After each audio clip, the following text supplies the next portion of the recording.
Have you ever wondered where true wisdom really comes from? Is it found in grand castles, behind golden crowns, and among powerful kings? Or could it be hiding in the quiet fields, beneath the sun, in the hands of someone the world barely notices? Long ago, in the kingdom of Camelot, ruled the noble and legendary King Arthur. His name echoed across lands and valleys. Warriors praised his courage, knights admired his honor, and people from distant kingdoms traveled far just to glimpse the ruler who had pulled the sword from the stone and united the realm. Camelot was magnificent. Tall stone walls surrounded the city like a guardian. Colorful banners danced in the wind above the castle towers. Markets bustled with merchants selling silk, spices, and shining armor. The kingdom appeared strong and wise under Arthur's rule. Yet even the greatest kings sometimes face problems that swords cannot solve. One autumn morning, Arthur sat at the great round table inside the hall of Camelot. The fire crackled softly while his knights debated a troubling matter. "The people are arguing in the villages," said one knight. "Farmers quarrel with merchants. Neighbors refuse to help one another. The kingdom grows restless." Another knight added, "They say justice favors the rich and powerful. The common folk no longer feel heard." Arthur leaned back in his chair, troubled. He had always believed that a just king must protect everyone, from the mightiest lord to the poorest worker. But lately, something felt wrong.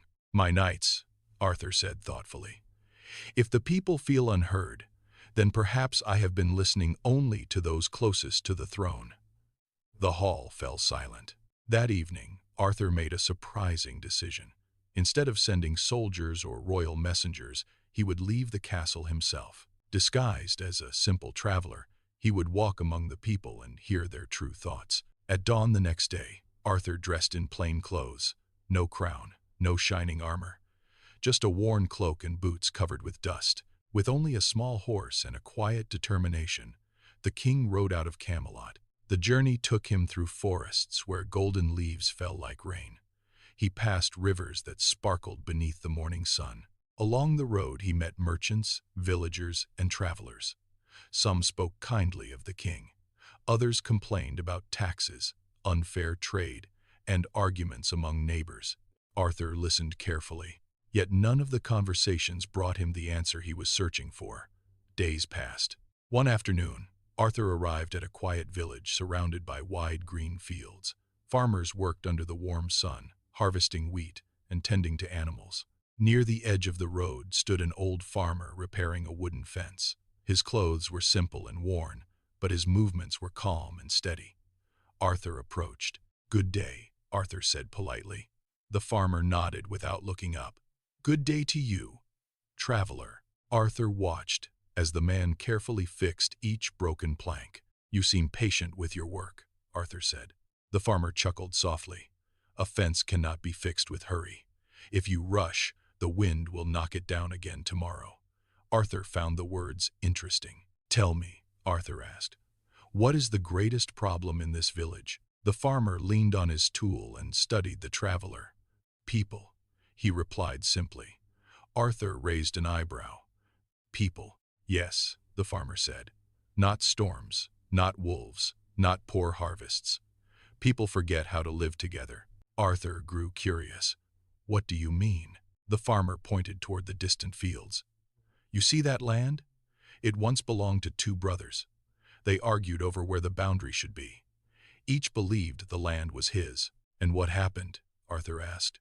"They built fences," the farmer replied. "Higher and stronger fences every year. Now, neither brother speaks to the other. The land grows wild because they spend more time fighting than farming." Arthur sighed. The farmer continued. "In the market, merchants cheat farmers. Farmers refuse to trust merchants. Everyone believes someone else is the enemy."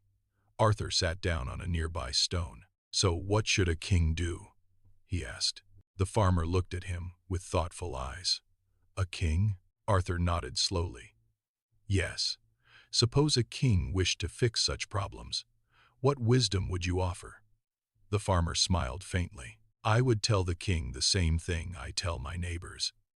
"And what is that?" The farmer picked up a handful of soil and let it fall through his fingers. "A kingdom is like a field," he said. "If the soil is cared for, crops will grow. If it is neglected, weeds will take over." Arthur listened closely. "People are the soil of a kingdom," the farmer continued. "A king must listen to them, not just rule them." Arthur felt something stir in his heart. The farmer then pointed toward the fence he had been repairing. "Do you know why I fix fences slowly?" he asked. Arthur shook his head. "Because fences can divide people," the farmer said. "But sometimes they also remind us where our responsibilities lie.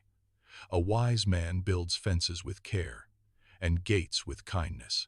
Arthur smiled. "You speak like a philosopher." The farmer laughed. "I speak like a man who has lived long enough to make many mistakes." Arthur looked across the peaceful fields. For the first time during his journey, he felt closer to the answer he sought. "So wisdom does not belong only to kings," Arthur said quietly. "No," the farmer replied. "Wisdom belongs to anyone willing to observe, listen, and learn." The sun began to set behind the hills, painting the sky with gold and crimson. Arthur stood and thanked the farmer. "You have given me much to think about." The farmer nodded kindly. "Safe travels, traveler." Arthur mounted his horse and rode away. But before leaving the village, he looked back at the quiet farmer still repairing his fence. And suddenly, Arthur realized something important. The greatest wisdom often grows far from castles. Days later, Arthur returned to Camelot. This time, he gathered not only knights and nobles in the great hall, but also farmers, merchants, craftsmen, and villagers from across the land. The court was surprised. Never before had common people sat beside powerful lords at the round table. Arthur rose and addressed them all. "A kingdom cannot be strong if its people are divided," he said. "Wisdom does not belong to the powerful alone. It lives in every home, every field, every village." The people listened with wonder. "From this day forward," Arthur continued, "Camelot will listen to all voices." And so councils were created where villagers could share concerns. Disputes were judged more fairly. Trade became more honest. Neighbors slowly began helping one another again. Peace returned to the kingdom. Yet Arthur never forgot the lesson he learned on the quiet road outside that small village. Sometimes the greatest teacher is not a knight, a lord, or even a king. Sometimes it is simply a farmer repairing a fence beneath the open sky. And so, the story of Camelot reminds us of a truth that still echoes today.